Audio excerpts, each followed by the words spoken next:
자, 오늘은 어제 연이어서 예수님께서 성령의 기름 부으심을 받은 한 사람으로서 일을 하셨다는 것을 말씀을 드리려고 합니다.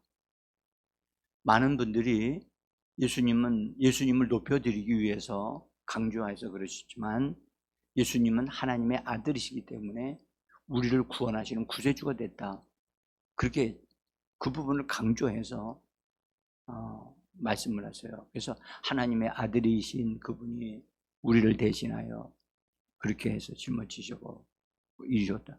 분명히 예수님은 하나님의 아들이심을 맞아요. 맞는데 그 성경에 이미 기록된 바지만 하나님 되심을 내려놓고 그분이 이 땅에 사람으로 오셨다, 사람의 형상을 입고 오셨다라고 빌립보서에서 말씀을 하셨어요. 그래서 주님은 단 한 번도 이 땅에 사람으로 태어나셔서 이게 자기 자신의 위치를 하나님의 아들의 위치로 이렇게 자기 자신을 세우지 않으셨어요.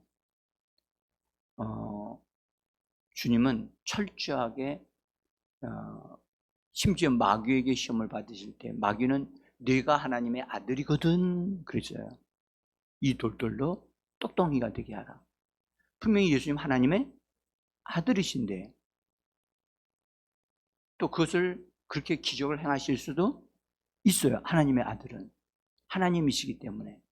그런데 예수님은 자기의 위치를 하나님의 아들됨의 위치에다 두시지 않으셨다는 거예요. 그래서 예수님이 하나님의 아들이시라면 마귀에게 시험을 받으실 필요도 없지요. 받으시지도 않지요. 사람이 되셨기 때문에 시험을 받으신 거지요. 그래서 이 부분에 대한 것을 우리가 아주 확고하게 보고 믿으셔야 돼요. 그래서 예수님이 이 땅에 오신 것은 하나님이 보내셔서 하나님의 일을 이루라고, 뜻을 이루라고 보내심을 받으신 분이 되셨다. 그래서 예수님은 분명한 것은 여인의 후손으로 태어나셨다는 거예요. 사람의 형상을 입으신 분인데 똑같이 사람의 형상을 입는 과정을, 잉태되시는 과정을 거치셨지만 그것은 남자의 후손으로 나신 분이 아니고 100% 여인의 후손으로 말씀이 육신이 되어 오신 분이시다.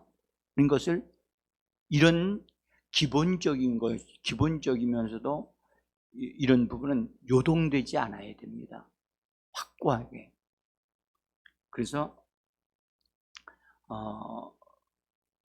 요셉의 아들이 아니라 마리아의 아들이라는 것, 그분은 나사렛 출신이 아니고 베들레헴에서 나신 분이시다. 이런 부분들도 우리가 예수님에 대하여 더 정확하게 알아가는 것이라고 봅니다. 자, 어쨌든 예수님을 분명하게 아는 것은 참 귀한 일이고요. 그래서 예수님은 이 땅에 오셔서 자기의 뜻을 이루러 오신 분이 아니고 아버지의 하나님의 뜻을 이루기 위하여 이 땅에 오신 것입니다. 그러니까 하나님이 보내신 분이고 아버지가 보내셨는데 뭘 해결하려고 보내셨느냐? 이 땅을 심판하라고 보내신 분이 아니시고 인간을 위하여 먼저 사람으로 나시면 인간의 문제를 해결하시기 위하여 일을 하시라고 보내신 분이세요. 그래서 인간이 죄를 범함으로 죄의 종이 됐는데 그 문제를 스스로 인간이 해결할 수 없기 때문에 그것을 대신 담당하셔서 해결하시도록, 그렇게 그 일을 담당하시도록, 속죄 제물이 되시도록 그래서 보내신 분이시란 말이죠. 그래서 그분은 온전히 하나님의 뜻이 예언하신 바 된 말씀이 다 예수님에게 이루어져야 돼요. 구약의 모든 제사들 있잖아요. 속죄제, 번제, 속건제, 이런 모든 화목제물 이런 모든 제물 제사들이 예수님으로 인하여 다 완성이 되어지는 거예요. 구약에 있는 모든 제물. 그래서 예수님이 자기 자신을 산 제물로 하나님 앞에 내어 드리시는 거예요. 그러니까 구약의 모든 제사를 완성시키고 온전케 하시는 일을 이루시는 분이 예수님이십니다. 그래서 더 이상 우리는 구약의 제사 시대로 돌아가지 않습니다.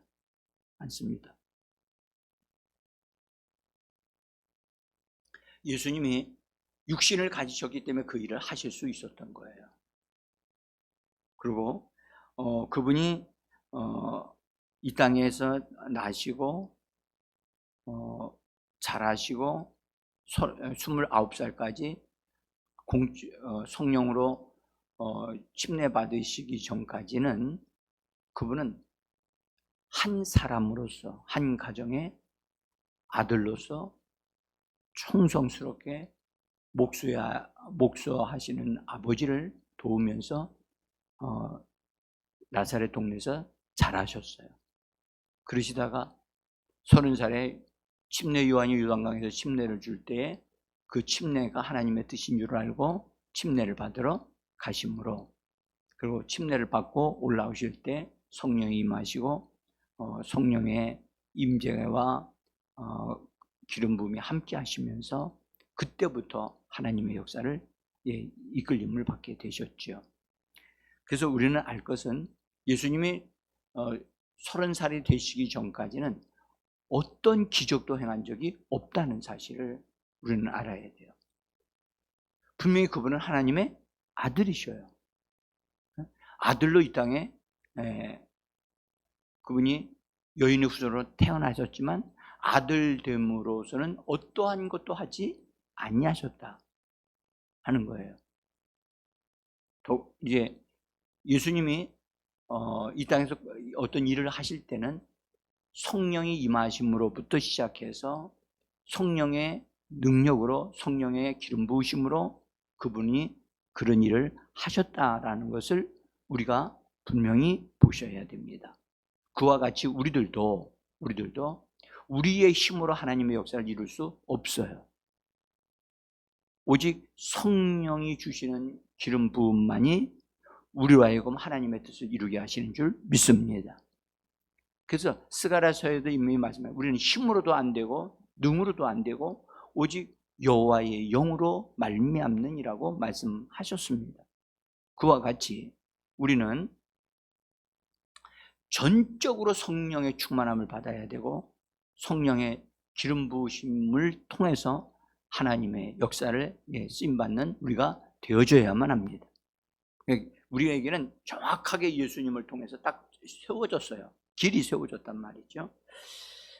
그래서 예수님은 철저하게 성령을 의지하셨고, 그 다음에 성령에 이끌리셨고, 그 다음에 성령으로 사역을 시작하셨어요.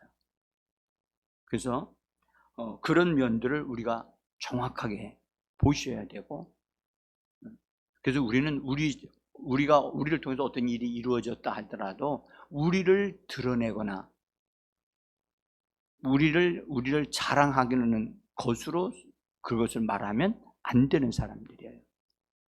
간증하시는 분들의 주님을 드러내고 주님이 이렇게 하셨습니다 하고 주님을 드러내는 것으로 끝나야 돼요. 자기를 드러내면 그것은 그 자체가 벌써 잘못되어져 가는 거거든요. 그래서 우리는 성령의 능력을 힘입어서 오늘도 살아야만 하는 것입니다. 자, 이제 예수님께서 우리 누가복음에서 그 과정을 우리에게 정확하게 보이셨어요. 누가복음 4장 1절을 보시면 뭐라고 되냐면 성령의 충만함을 입어 그랬어요. 충만함을 입어라고 말하는 거 입는 게 뭐죠? 입는다는 말은 옷을 입듯이 입었다는 거예요. 그래서 성령의 충만함을 입어 요단강에서 돌아오셨다. 요단강에서 거기서 돌아오셔가지고 오셨는데 광야로 이끌리셨다는 거예요. 여러분들, 우리가 기도원에 갔더니 그 사람이 성령의 충만함을 받았더라. 근데 그 사람이 광야로 이끌려서 집에도 돌아오지 아니하고 광야에서 40일 동안 있었더라. 그러면 우리는 뭐라고 얘기합니까? 이거 문제가 있는데 그럴 겁니다. 그렇죠? 예수님은 성령의 충만함을 입으신 다음에 그분은 성령의 이끌리심을 따라서, 성령의 인도하심을 따라서 광야로 가셨지 자기가 원해서 간 것이 아니라는 거죠. 그죠? 그래서 여기서 중요한 단어가 성령의 충만함을 입어라고 하는 말과 그 다음에 끝에 성령에게 이끌려라고 하는 단어예요. 이끌려. 여러분들, 이끌린다는 단어에는 예수님의 의지가 성령님께 전폭적으로 맡겨지고 의지한 상태. 그래서 성령님과 하나가 되어져서 성령님이 인도하시는 대로 따라가는 그런 모습을 우리로 하여금 보게 한단 말이죠. 그래서 우리도 이런 수준에까지 이르러야 되거든요. 성령의 충만함으로 방언을 말하였더라. 우리는 거기에 머물면 안 돼요. 여러분들, 성령의 충만함을 입는 데까지 가야 돼요. 어제도 제가 잠깐 말씀드렸습니다만 아론에게 기름을 발랐는데 그 기름이 수염에까지 묻고 옷깃까지 묻었다고 그랬죠. 그와 같이 외적으로도 성령의 기름 부음이 막 넘쳐나는 상태예요. 그래서 여기 오늘도 입어라고 하는 단어를 쓰셨어요. 그래서 우리는 내적인 성령의 충만함으로 되어질 뿐만 아니라 우리가 외적으로도 성령 충만함을 입어야 한다. 그래서 내적으로 이루어지는 것은 성령의 충만함이 흘러나오는 것이고 외적으로는 이 옷을 입듯이 입는 겁니다. 그러니까 내면에도 우리 바깥에도 모든 부분이 성령으로 다 덮여져 있는 상태를 말합니다.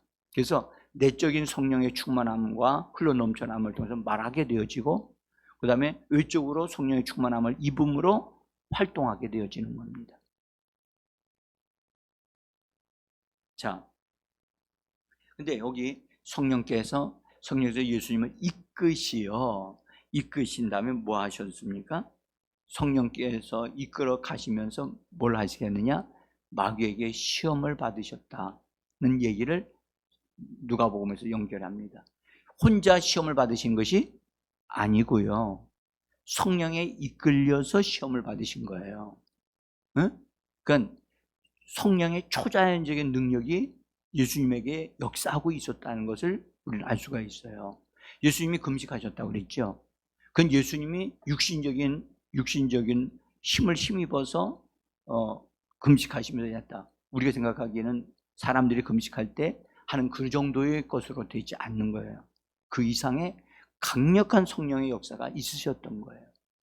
자, 한번 여쭤보게요. 우리는 금식할 때 물 먹어요, 안 먹어요? 먹지요. 예수님은요? 아무것도 안 잡으셨어요. 여러분, 모세가 시내산에 올라갔어요. 시내산에 올라가서 하나님을 만났어요. 그가 만날 때 하나님이 내가 40일 동안 너를 만날 것이다. 그러니 너 각오하고 나오너라. 그러셨나요? 그러지 않았어요. 40일이 하루같이 지나가도록. 그래서 하나님이 모세를 엄청난 능력으로 사로잡으셨던 거예요. 그래서 우리가 금식할 때 여러분들 내 생각을 따라서 금식하시면 안 되고 성령이 허락하실 때만 하셔야 돼요. 특별히 50이 넘어서 50이 넘어서 금식하시는 것은 매우 조심하셔야 돼요.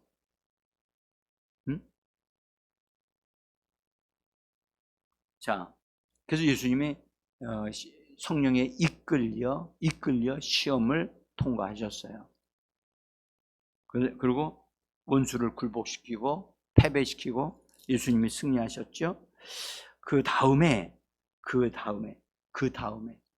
원수를 이기셨잖아요. 이기신 다음에 14절에서 누가복음 4장 14절에서 뭐라고 말씀하시느냐? 예수께서 성령의 능력으로 갈릴리로 돌아가시는 가운데도 놀라운 일들이 이루어져서 소문이 막 나기 시작했다. 그 얘기를 하고 있어요. 여러분들 앞부분에서는 성령의 능력이란 말을 사용하지 않았지요. 그죠? 이 성령의 능력이 바로 초자연적인 성령의 나타나심이거든요. 그래서 성령의 능력으로 그분이 움직이기 시작을 하셨고 일을 하기 시작을 하셨다 하는 것을 우리가 알 수 있습니다. 근데 이 성령의 능력에 이끌리실 때에 예수님이 여기 나사렛 동네에 들어가셔서 회당에 모여가지고 말씀을 전하실 때 그분이 이사야서 61장에 있는 말씀을 찾으셔서 읽으시면서 주의 성령이 내게 임하셨다 라고 말씀하시고 내게 기름을 부으셔가지고 나를 보내셨다 라고 하는 이 말씀을 읽으시면서 그 다음에 그로 인해서 이루어질 일들을 말씀하시면서 오늘 이 말씀이 너희 귀에 응하였느니라 고 예수님이 말씀을 하십니다. 근데 이 말씀이 오늘 이 기록된 이 말씀이 여러분이 지금 듣는 중에 이제 이루어져서 여러분들에게 그대로 이루어집니다. 실제가 되어지는 겁니다. 라고 예수님이 말씀하고 있는 거예요. 제가 거기 종이 번역해 놓은 것 가운데 그 맨 밑에 부분에 다른 번역이라고 한 번역이 있죠. 우리 성경은 오늘 너희 귀에 응하였느니라고 그렇게 번역했는데 다른 번역 한번 읽어봅시다. 이 성경 말씀이 오늘 여러분이 듣는 중에 이루어졌습니다.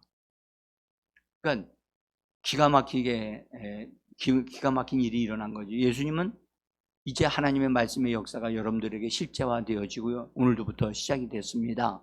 라고 선언을 하십니다. 이 선언을 하니까 그리고 어떤 말씀을 하셨던 것 같아요.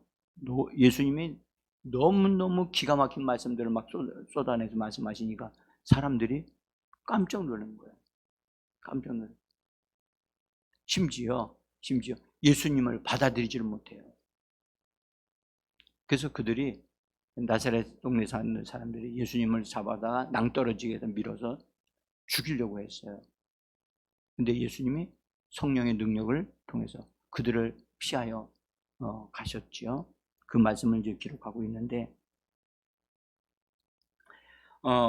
이렇게 시작했다는 사실을, 이렇게 예수님이 일을 시작하셨다는 것을 우리는 분명히 아셔야 되고, 그 다음에 예수님이 그 이후로 계속해서 이제 병든 자 고치고 그런 사역을 하심으로 삶을 보여주셨어요. 사도 베드로는 예수님을 따라다녔던 사람으로서 그가 고넬료 가정에서 예수님의 사역을 성령의 감동으로 짤막하게 소개를 하신 것이 사도행전 10장 38절에 나와요. 같이 한번 뒷장에 보시면 나와 있어요. 뒷장에 38절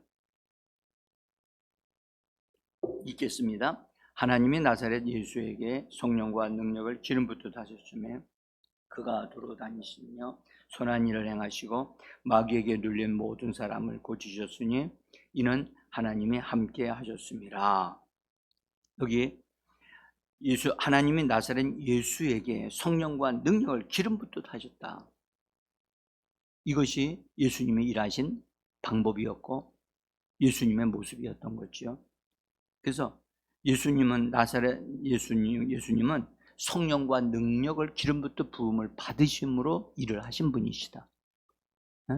그래서 우리들도 이 땅에 사는 동안에 우리가 성령과 능력을 충만하게 받아 누리기 위하여 힘써야 됩니다. 하루하루를 성령의 충만함을 입어야만 합니다. 그래야 하나님의 역사를 이루어낼 수 있습니다. 자, 예수님이 성령과 능력을 힘입어서 이런 일을 하셨다. 그러면 성경에, 그러면 사도들은, 예수님을 따르는 제자들은 어떻게 하셨을까? 여러분들, 사도들 중에 성령의 기름 부음으로 사역을 한 사람들이 나와요. 사도들 가운데 오순절날 다 성령의 충만함을 그분들이 입어서 방언을 말하는 데 동참했지만, 여러분들 성령의 부어주심을 나타나게 하는 사역을 한 사람들이 성경에 따로 언급이 되고 있어요. 여러분들, 베드로가 예루살렘에 있는 교회에, 그래서 항상 거의 그곳에서 사역을 했는데, 그때에 사마리아로부터 사마리아 사람들이 예수를 믿고 구원을 받는 일들이 있다는 얘기를 들어요. 그래서 예루살렘 교회에서 사마리아 사람들이 구원을 받는다? 이건 놀라운 일이다. 그런데 뭐 귀신들도 쫓겨나가고 또 그들이 뭐 침례도 다 받고 그렇게 한다 라는 소식을 들을 때, 그때 누가 그런 일을 했느냐? 빌립 집사님과 함께하는 일행들이 이런 일들을 막 이루고 있었어요. 그래서 예루살렘 교회가 베드로와 요한을 파송해요. 그래서 그 교회 거기를 돌아보라고 파송해요. 그래서 베드로와 요한이 가서 보니까 분명한 것은 병든 자들도 낫고 있고, 또 예수 그리스도를 믿어 침례도 받았고, 또 귀신도 쫓아내는 일들이 일어났어요. 그런데 살펴보니까 성령의 충만을 받는 그런 일이 일어나지 않았어요. 성령을 받는 일이 일어나지 않았다고. 성령에 의하여 능력적인 일들은 일어났는데 성령을 받는 일들이 일어나지 않았어요. 그래서 베드로와 요한이 그걸 놓고 기도했어요. 기도하고 그 다음에 그들을 위해서 안수 기도를 했어요. 그랬더니 사마리아 사람들이 성령을 받고 충만하게 되어졌다는 것이 사도행전 8장에 나와 있어요. 그래서 빌립 집사님이 성령 충만함을 받으신 분이었거든요. 그런데 성령 충만을 받고 막 이런 성령의 능력이 막 나타나서 현장에서 막 역사가 막 일어났음에도 불구하고 성령의 기름 붓는, 성령이 그들에게 임하시는 역사가 빌립 집사를 통해 이루어지지 않았다는 사실이에요. 그것은 빌립 집사님이 그런 일을 할 수 있도록 하나님이 세워지지 않았다는 뜻을 말하는 거예요. 그래서 사도들이 가서 살펴보고 성령 충만함을 받도록 위해서 기도한 다음에 그들에게 기도했더니, 안수했더니 그런 역사가 일어났다고 성경은 증명해요. 또 하나는 고넬료 가정에 베드로와 그 다음에 거기 유대인들로서 할례 받은 사람들이 같이 몇 명이 따라갔단 말이죠. 그래서 베드로가 이제 내가 유대인으로서 이방인과 교통하는 것을 본래 우리 옛날 법에는 허락지 않았는데 하나님이 이걸 허락하심으로 내가 왔다 하면서 고넬료 가정에 복음을 전했어요. 복음을 전하고 있는 중인데 거기에 고넬료 가정의 사람들이 이렇게 모였었잖아요. 다 불러 모았다고 했으니까. 다 누구였느냐? 이방인들이었단 말이죠. 근데 그들에게 성령이, 베드로가 그들을 위해서 막 기도하지도 않았는데, 다만 말씀만 전하고 지금 전하는 중인데 성령이 임하신 거예요. 그리고 그들이 성령 충만함을 받고 그냥 방언을 말하고 찬송을 하고 막 이런 놀라운 일들이 일어나니까 베드로도 놀랬고 거기 참여한 사람들도 다 놀랬던 거예요. 베드로가 가서 안수했더니 난 말씀이 없단 말이에요. 말씀을 듣는 중에 이런 일이 일어났다고. 그래서 베드로도 하나님이 하신 것을 자기가 어떻게 할 수가 없었죠. 그래서 나중에 11장에 이제 사도행전 11장으로 가면은 그 유대인 중에 헬라파 사람들이 이야기를 합니다. 어떻게 이방인들이 성령을 받느냐? 할례도 받지 않는 사람들이 어떻게 받을 수 있느냐? 해가지고 그것을 문제 삼을 때 베드로가 그것에 대하여 설명을 쭉 합니다. 쭉 하면서 그렇게 얘기합니다. 그럴 때 내가 말씀을 전하고 있을 때 성령님이 그냥 우리에게 주신 것 같이 그들에게도 성령 주셨다. 내가 어떻게 할 수가 없었다. 내가 하나님을 막을 수 있겠느냐? 하나님이 하시는 것, 이건 하나님이 하신 거다 라고 말하니까 사람들이 더 이상 말하지 않고 잠잠해졌다. 성경은 그렇게 기록을 하고 있어요. 여러분들, 또 우리가 또 하나는 바울이 예배소 지역에 있는 사람들에게 가서 묻지요. 너희가 믿을 때 성령을 받았느냐? 그래서 그들이 그렇지 않다라고 하는 사실을 알고 그들을 바르게 세우시고 교정한 다음에 그들에게 안수하니까 성령이 임하셨다고 그랬죠. 이렇게 성령이 임하도록 성령으로 기름 부음을 받는 일들을 하도록 하는 독특한 사역을 하는 사람들이 성경에 따로 있다는 사실을 기억하셔야 돼요. 그래서 사도들이라고 해서 다 동일하게 그런 일을 할 수 있는 사람은 아니에요. 그런 일들을 하는 사람이 따로 있다는 것, 제가 오늘 여기까지만 말씀을 드리고, 여러분들, 우리를 통해서 사람들이 하나님의 성령의 역사를 경험할 수 있습니다. 성령의 능력, 병든 자가 고쳐지는 것도 중요하지만 더 중요한 것은 성령이 그들에게 충만하게 임하는 역사가 일어나는 일에 우리가 쓰임받는 자들이 되어지기를 원합니다. 기도하겠습니다.